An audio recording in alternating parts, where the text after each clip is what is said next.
Hello and welcome to delight IAS NCERT summary course में आप सभी का हार्दिक स्वागत है। फ्रेंड्स, आज हम बात करेंगे क्लास 9th की एनसीईआरटी पॉलिटी का 5 चैप्टर नंबर 5, जिसमें आज हम बात करेंगे संस्थाओं के कामकाज के बारे में। शासन के 3 अंग होते हैं, उनमें विधायिका, कार्यपालिका और न्यायपालिका। इन सभी के कामकाजों को जानेंगे कि किस तरह ये काम करती हैं। साथ ही साथ जानेंगे कि कोई भी सरकार फैसला, जो नीतिगत फैसला है, उसका फैसला किस तरह से लिया जाता है, उसकी क्या प्रक्रिया अपनाई जाती है। स्टार्ट करने से पहले हम अपने प्रश्न को समझ लेते हैं। भारतीय संविधान निम्नलिखित में से प्रावधान करता है, किसके बारे में प्रावधान करता है? आपके ऑप्शंस हैं प्रत्यक्ष संसदीय लोकतंत्र, प्रत्यक्ष जनमत लोकतंत्र, या प्रतिनिधि संसदीय लोकतंत्र, या फिर प्रत्यक्ष और प्रतिनिधि संसदीय लोकतंत्र। आपको इसका आंसर जो है कमेंट बॉक्स में बताइए। इसका हम डिस्कशन जो है वीडियो के लास्ट में करेंगे। सबसे पहले जान लेते हैं कि सरकार के द्वारा कोई भी जब फैसला या निर्णय लिया जाता है तो उस फैसले के पीछे की जो प्रक्रिया होती है वह किस तरह से प्रक्रिया अपनाई जाती है। यहाँ पर एक फैसले की एक कॉपी दी गई है, सरकारी आदेश की कॉपी है। इसमें एक प्रॉपर नंबर है उस आदेश का। यहाँ पर ये देखिए OM नंबर लिया गया है, ठीक है। इस नंबर के साथ साथ ये पूरा जो आदेश है सभी विभागों को भेजा जाएगा।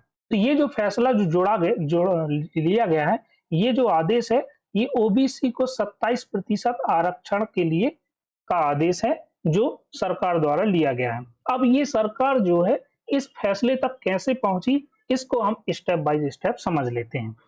सबसे पहले जो स्टेप आएगा, इसमें सरकार के द्वारा एक आयोग का गठन किया गया 1979 में, पिछड़ी जाति आयोग, जिसे हम मंडल कमीशन के नाम से भी जानते हैं। बीपी मंडल की अध्यक्षता में इसका गठन किया था। इस आयोग को यह कार्य सौंपा गया था कि वह सामाजिक और आर्थिक, सोशियो इकोनॉमिक रूप से जो पिछड़ी जातियां हैं, बैकवर्ड क्लासेस हैं, उन क्लासेस के बारे में आपको बताना था कि उनके कल्याण के लिए क्या किया जाए। ऐसी कुछ और पिछड़ी जातियों का जो क्या बोलते हैं, उनका पहचान कैसे हो, इसके लिए एक मापदंड तैयार करना था। इस आयोग का ये काम था। आयोग ने 1980 में अपनी रिपोर्ट सौंपी और रिपोर्ट में एक सिफारिश की कि सरकारी नौकरियों में ओबीसी जो आरक्षण है, जो सामाजिक और आर्थिक रूप से पिछड़े लोग हैं, उनको 27% आरक्षण की सिफारिश की। अब यहाँ पर आयोग ने सरकार को सिफारिश कर दी। अब यहाँ पर जो है 1980 में सरकार जो है, यहाँ पर हम जानते हैं कि कांग्रेस की सरकार थी, ठीक है। अब कांग्रेस की सरकार थी, उस समय से लेके गहमा गहमी मची कि सरकार इस 27% आरक्षण को कब लागू करेगी।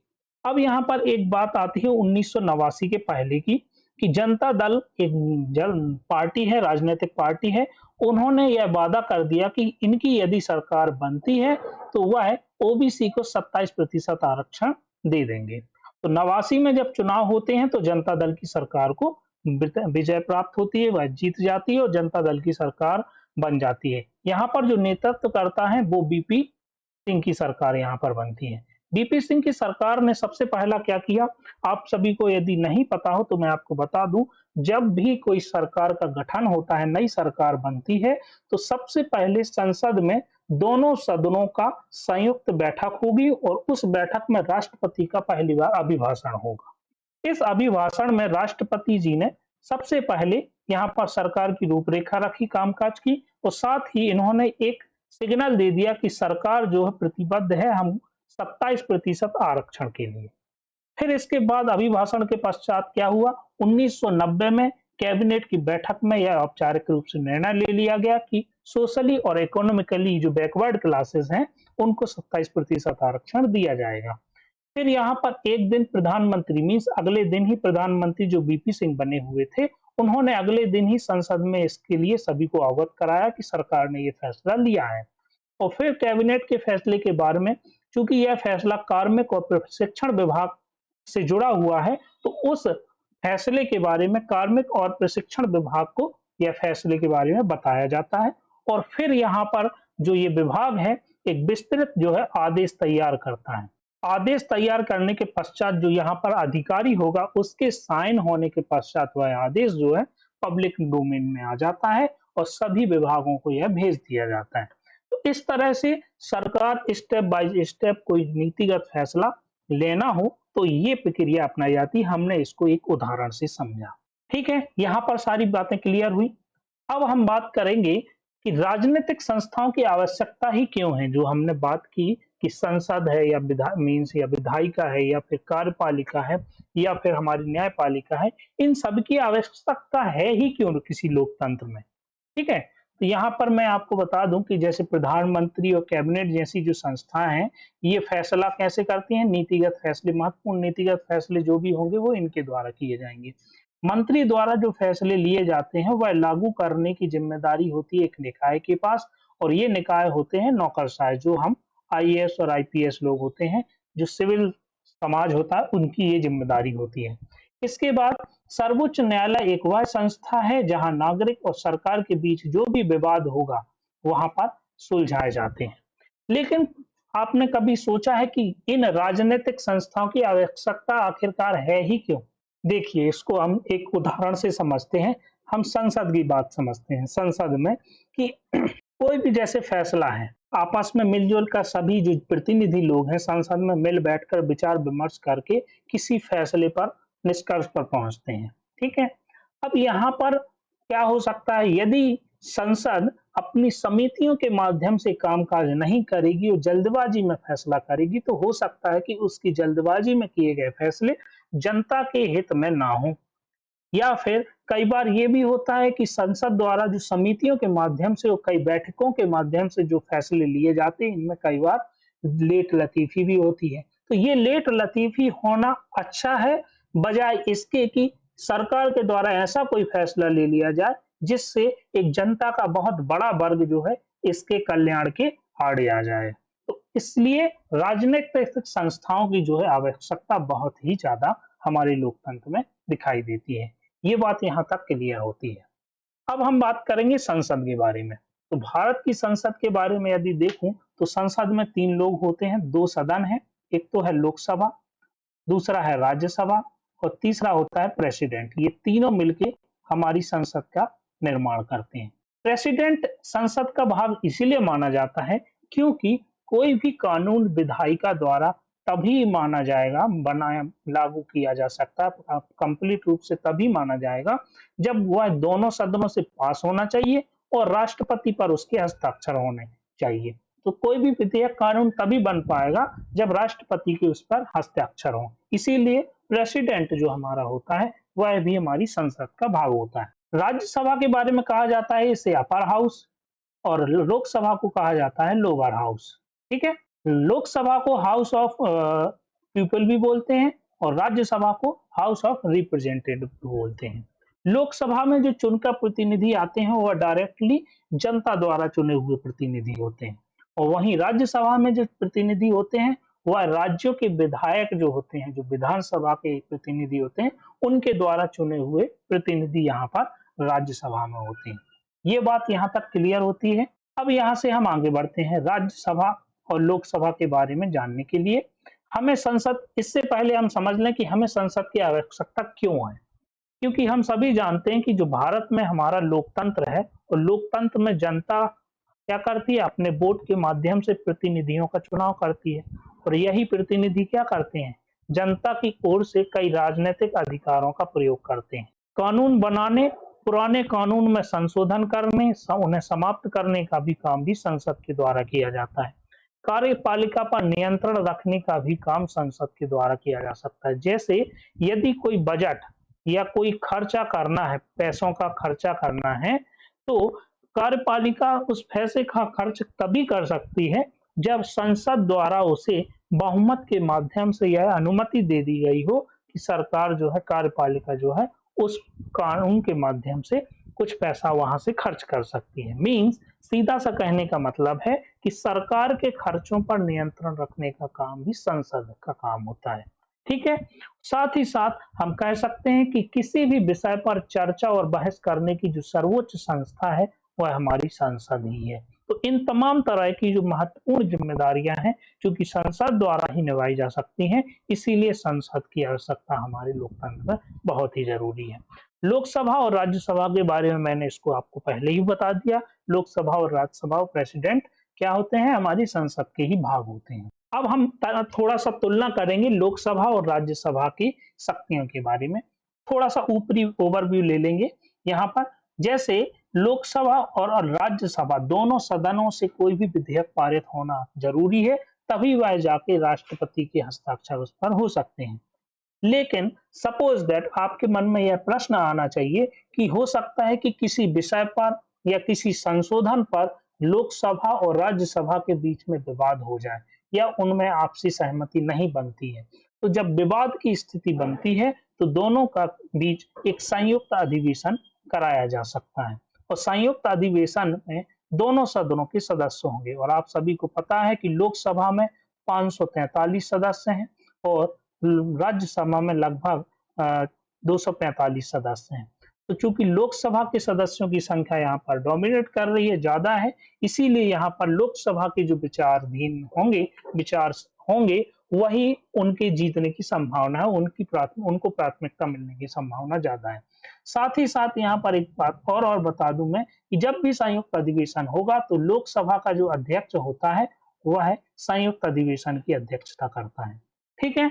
और यहाँ पर बजट संबंधी जो अधिकार होंगे उनके संबंध में भी मैंने बताया कि लोकसभा की जिम्मेदारी राज्यसभा की तुलना में ज्यादा है, क्योंकि कोई भी बजट संबंधी यानी कि धन के खर्च से संबंधित कोई भी कामकाज है तो उसमें लोकसभा द्वारा जब बिल पारित कर दिया जाता है तो जब राज्यसभा के पास केवल 14 दिन का समय होता है कि उसको या तो पारित कर दे या फिर उसमें कोई संशोधन का सुझाव दे।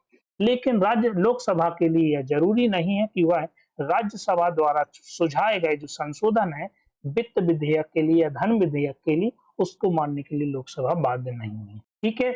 इसके अलावा जो मंत्री परिषद होती है वह लोकसभा के प्रति ही जिम्मेदार होती है, जिसका आशय ये है कि यदि मंत्री परिषद में के लिए लोकसभा में यदि बहुमत नहीं है, यानी कि किसी भी विषय पर यदि मतदान होता है और सरकार उस मतदान में जीतती नहीं है तो फिर उस स्थिति में मंत्री परिषद को त्याग देना होगा। यहाँ तक बात क्लियर हुई। इसके बाद हम समझेंगे थोड़ा सा लोकसभा में कार्यवाही के बारे में। यहाँ पर एक दिया गया है कि स्टार्ट जो होता है वो 11 बजे से होता है, 11 से 12 के बीच में प्रश्नकाल चलता है, जिसमें जितने भी संसद के सदस्य हैं चाहे वो विपक्ष के हो, खासकर विपक्ष के ही होते हैं, वह सरकार से प्रश्न पूछते हैं विभिन्न मुद्दों पर। प्रश्न दो प्रकार से पूछ सकते हैं, मौखिक और लिखित। मौखिक प्रश्न में मौखिक जवाब देना होगा मंत्रियों को, संबंधित मंत्रियों को, और जो लिखित होंगे वह उनके लिए लिखित आंसर देना होगा। ठीक है। इसके बाद होता है शून्यकाल। शून्यकाल जो है 12 से 1 बजे तक का होता है। इसमें जो होता है क्या होता है, जो हो सकता है कि किसी सदस्य को लगता है कि किसी विशेष मुद्दे पर अविलंबनीय चर्चा होना जरूरी है संसद के अंतर्गत, तो उस समय काल में, शून्य काल में उस विषय पर चर्चा की जा सकती है। बाकी कोई भी विधेयक प्रस्तावित हो उस पर वोटिंग करना, उस पर बहस करना, ये सभी कामकाज जो है ये उसके बाद किए जाते हैं। ये हमने समझा संसद के कामकाज के बारे में, लोकसभा के कामकाज के बारे में। ये हो गया हमारा एक संस्था विधायिका। अब हम बात करेंगे कार्यपालिका के बारे में। कार्यपालिका 2 प्रकार की होती है।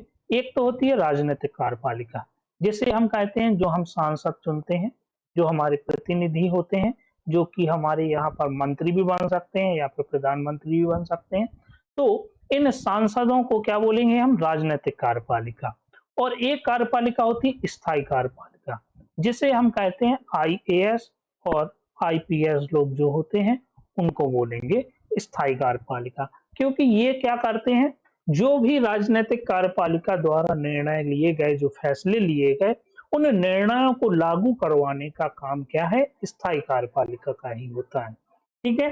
तो इन दोनों में अंतर समझ में आ गया। साथ ही साथ हम ये भी समझ सकते हैं कि जो स्थायी कार्यपालिका के लोग होंगे, भले ही यहाँ पर वो ज्ञान में, अनुभव में और सभी चीज में, शिक्षा में उन राजनीतिक कार्यपालिका के लोगों से भले ही ज्यादा बड़े हों, उसमें सक्षम हो, लेकिन सांसद और विधायक जो हमारे प्रतिनिधि होते हैं उनको स्थायी कार्यपालिका के ऊपर ज्यादा तवज्जो दी जाती है। क्यों? क्योंकि उनको लोगों ने चुना हुआ है, उनकी अपेक्षाएं लोगों के लिए उनसे ज्यादा हैं। इसीलिए सांसद और जो विधायक होंगे वह स्थायी कार्यपालिका से ज्यादा पावरफुल होंगे, शक्तिशाली होंगे। ठीक है। यहाँ पर समझ में आई बात। कार्यपालिका में दो चीज बहुत इंपॉर्टेंट है, एक तो होता है प्रधानमंत्री और एक होता है मंत्रिपरिषद। इस तरह से आप देख सकते हैं कि हमारे भारत की जो मंत्रिपरिषद है उसकी बैठक में प्रधानमंत्री सहित जो विभिन्न मंत्रालय के मंत्री होते हैं वह अपनी भाग लेते हैं और जिसकी अध्यक्षता कौन करता है? प्रधानमंत्री करता है। अब हम बात करेंगे प्रधानमंत्री के अधिकार के बारे में। सबसे पहले मैं आपको बता दूं कि प्रधानमंत्री का चुनाव होता है या नियुक्ति होता है। तो आप लोगों में से कई लोग बोलेंगे सर प्रधानमंत्री का चुनाव होता है। जी नहीं, आप लोग बिल्कुल गलत हैं। प्रधानमंत्री की नियुक्ति होती है, चुनाव नहीं होता है। ठीक है? प्रधानमंत्री की नियुक्ति कैसे होती है? तो प्रधानमंत्री जो होता है, जैसे हमने चुनाव हुआ, आम लोकसभा के चुनाव हुए, सभी विधायक सांसद जो है चुन के चले गए। अब जो भी जिस दल को बहुमत मिलेगा वह दल अपना क्या चुनेगा? एक नेता चुनेगा। उस नेता को राष्ट्रपति प्रधानमंत्री नियुक्त करता है। अब यहाँ पर आप लोगों को एक प्रश्न उठना चाहिए कि सर यदि हो सकता है कि किसी दल को स्पष्ट बहुमत ना मिले तो उस स्थिति में क्या होगा? तो उस स्थिति में गठबंधन की सरकार बनेगी। लेकिन एक प्रश्न और उठना चाहिए कि हो सकता है कि सर ना तो किसी एक दल को बहुमत मिले और हो सकता है कि ना किसी एक गठबंधन की सरकार को बहुमत स्पष्ट बहुमत मिले। तो उस स्थिति में क्या होगा? राष्ट्रपति किसे प्रधानमंत्री नियुक्त करेगा? तो उस स्थिति में क्या होता है कि राष्ट्रपति के पास यह विवेकाधीन शक्ति होती है कि वह किसी भी व्यक्ति को जो भी चुन के आया है विधायक या सांसद, उस व्यक्ति को राज्य में राज्यपाल नियुक्त करता है चूंकि, तो यहाँ पर जो सांसद चुन के आया है वह राष्ट्रपति उसको क्या नियुक्त करे? प्रधानमंत्री नियुक्त करे और निश्चित समय सीमा में उसको अपना बहुमत सिद्ध करने के लिए बोले कि आपको इस तारीख को आप बहुमत सिद्ध करिए। और हो सकता है कि उस तारीख में यदि उस व्यक्ति को जिसको प्रधानमंत्री नियुक्त किया गया है, तो यदि वह बहुमत सिद्ध कर देता है तो उस स्थिति में वह प्रधानमंत्री बन जाएगा और नहीं करेगा तो फिर दूसरी स्थिति पैदा होगी। ठीक है? दूसरे को बोल सकता है। अब हम बात करेंगे प्रधानमंत्री के अधिकार के बारे में। तो प्रधानमंत्री जब नियुक्त हो गया राष्ट्रपति के द्वारा तो वह क्या करता है? कैबिनेट की अध्यक्षता करता है, पहली बात। दूसरी बात, विभिन्न विभागों के कार्यों का समन्वय करेगा। विभागों के विवाद में अंतिम निर्णय का कार्य भी वही करता है। विभागों की सामान्य निगरानी का भी कार्य करता है। मंत्रियों को काम का वितरण करेगा और पुनर्वितरण करेगा। विभागों का वितरण करेगा। राष्ट्रपति को मंत्री की नियुक्ति के लिए सिफारिश भी करता है। एक इंपॉर्टेंट पॉइंट यहाँ पर जोड़ लीजिएगा। और मंत्रियों को यदि वह बर्खास्त भी करने की सिफारिश राष्ट्रपति को दे सकता है। तो इस तरह से हमने 6-7 पॉइंट इसमें उसके प्रधानमंत्री के अधिकार के बारे में डिस्कस किए। यहाँ तक बात क्लियर है? आगे बढ़ते हैं। अब हम बात करेंगे राष्ट्रपति के बारे में। राष्ट्रपति जो होता है, जैसा कि मैंने बताया, प्रधानमंत्री कार्यपालिका का वास्तविक प्रमुख होता है, तो राष्ट्रपति जो होता है वह नाम मात्र का प्रमुख होता है। नाम मात्र का प्रमुख का मतलब क्या हुआ कि राष्ट्रपति जो है एक हमारे देश का राष्ट्राध्यक्ष है और नाम मात्र का प्रमुख का होता है इसके पास वास्तव में कोई शक्तियां नहीं है, परंतु जितने भी काम होते हैं, जैसे कोई भी अंतर्राष्ट्रीय संधि है या समझौता है, कोई भी जितने भी काम किए जा रहे हैं वह राष्ट्रपति के नाम से किए जा रहे हैं। सभी राजनीतिक संस्थाओं के काम की निगरानी भी यही करता है। प्रमुख नियुक्तियां जैसे chief justice of India, election commission of India, ठीक है, और जितने भी नियुक्तियां हैं जैसे प्रधानमंत्री हो गया, मंत्री हो गया, ठीक है, राज्यपाल हो गया, तमाम जितने आयोग हैं उनके अध्यक्ष और सदस्यों की नियुक्तियां हो गई। तो ये इवन जो हमारे राजदूत होते हैं उनकी नियुक्तियां हो गई। तो ये सारी नियुक्तियां राष्ट्रपति के द्वारा ही की जाती हैं। लेकिन यहाँ पर शर्त यह है कि इसके पास जो भी अधिकार है उनका प्रयोग वह केवल और केवल मंत्री परिषद की सलाह पर करेगा। और यदि मंत्री परिषद ने जो सलाह दी है तो हो सकता है राष्ट्रपति को वह सलाह पसंद ना आए और हो सकता है कि वह संविधान के अनुरूप ना हो। तो राष्ट्रपति क्या कर सकता है? मंत्री परिषद को उस सलाह पर पुनर्विचार के लिए बोल सकता है और यदि पुनर्विचार के पश्चात मंत्री परिषद चाहे उस सलाह में कुछ चेंज करे या एज इट इज वही सलाह राष्ट्रपति को दे दे, तो उस स्थिति में राष्ट्रपति को पुनर्विचार के लिए भेजने की जरूरत नहीं है, वह उस सलाह को मानने के लिए बाध्य होगा। इसके अलावा राष्ट्रपति के पास कुछ विवेकाधीन शक्तियां भी हैं, जिसकी मैंने चर्चा इससे पहले की थी कि जब किसी भी दल को, राजनीतिक दल को या किसी गठबंधन की सरकार को स्पष्ट बहुमत न मिल रहा हो, तो उस स्थिति में राष्ट्रपति को विवेकाधीन शक्ति होती है कि वह किसी चुने हुए सांसद को, किसी दल के चुने हुए सांसद को क्या बना दे, राष्ट्रपति क्या बना दे, प्रधानमंत्री बना दे। ठीक है, तो यहाँ पर हमने राष्ट्रपति के बारे में चर्चा की। यहाँ तक बात क्लियर हुई। अब आगे बढ़ते हैं। हमारे यहाँ तो जैसे हम सभी जानते हैं कि संसदीय प्रणाली है, प्रधानमंत्री वास्तविक प्रमुख है, राष्ट्रपति नाम मात्र का प्रमुख है। लेकिन इसके हट के एक और प्रणाली आती है जिसका नाम होता है राष्ट्रपति प्रणाली, जिसमें प्रधानमंत्री नहीं होता है, वास्तविक कार्यपालिका का और नाम मात्र का बिल्कुल नहीं, वास्तविक कार्यपालिका का प्रमुख जो होता है वह राष्ट्रपति ही होता है। यह जो प्रणाली है ये हमारे यूएसए में है। यूएसए में इस प्रणाली में हम देख सकते हैं कि क्या क्या अंतर पाया जाता है। ठीक है, देख सकते हैं क्या दुनिया में हर जगह राष्ट्रपति भारत की तरह औपचारिक शासनाध्यक्ष नहीं होता। दुनिया के अनेक देशों में सभी राष्ट्रपति जो है राष्ट्रीय अध्यक्ष भी होता है और सरकार का मुखिया भी होता है। वह क्या कर सकता है, उसका चुनाव लोग प्रत्यक्ष वोट से करते हैं, वहीं अपने मंत्रियों का चुनाव करता है और नियुक्ति करता है। कानून बनाने का काम अभी भी विधायिका करती है, पर राष्ट्रपति किसी कानून को वीटो के अधिकार से रोक सकता है। सबसे बड़ी बात यह है कि राष्ट्रपति बनने के लिए उसे कांग्रेस के बहुमत के समर्थन की जरूरत नहीं होती, ना ही वह उसके प्रति उत्तरदायी होता है। उसका 4 साल का कार्यकाल होगा। अपनी पार्टी का कांग्रेस में बहुमत ना होने पर भी वह आराम से अपना पूरा कार्यकाल करता है।